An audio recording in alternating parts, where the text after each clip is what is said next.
Good afternoon. Here's what's making news this Friday, the 13th of June. Israel attacks Iran. Explosions ring out across the capital as Israel's Prime Minister declares the goal is to cripple the country's nuclear program. The region now bracing for possible retaliation. Plane crash horror. More than 260 confirmed dead after a passenger plane bound for London crashes in India. How the sole survivor managed to walk away from the wreckage. Back home, a gas explosion blows apart a wall in Sydney, sending one person to hospital.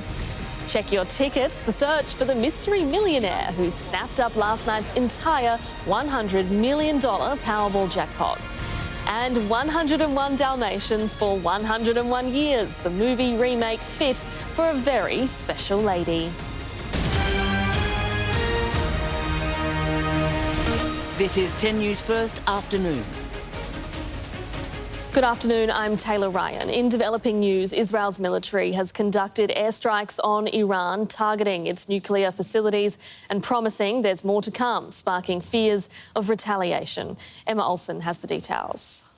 Israeli Prime Minister Benjamin Netanyahu announced that Israel's military began conducting a large strike on Iran, targeting the Islamic Republic's nuclear facilities. Israel launched Operation Rising Lion, a targeted military operation to roll back the Iranian threat to Israel's very survival.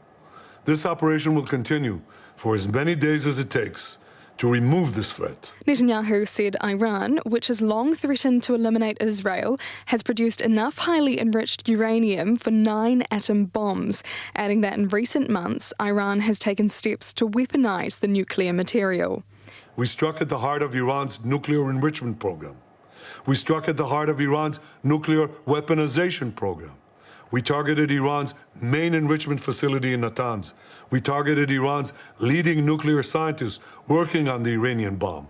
We also struck at the heart of Iran's ballistic missile program.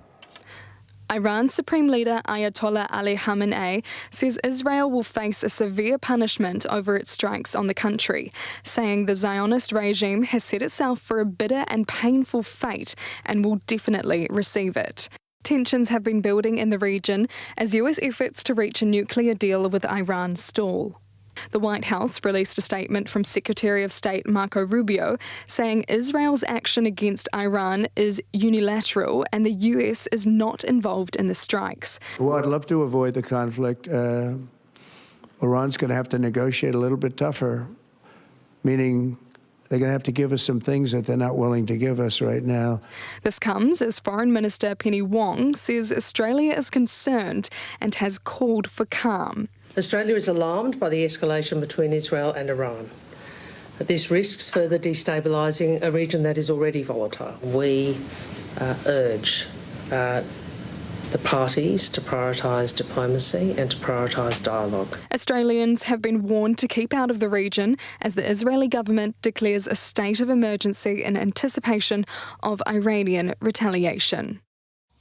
To India now, where the country is reeling and an urgent investigation is underway following the world's worst aviation disaster in a decade. More than 260 people were killed when an Air India flight fell from the sky just moments after takeoff in Ahmedabad in the country's west. The sole survivor, a British passenger, has described his terror as the plane began a rapid descent.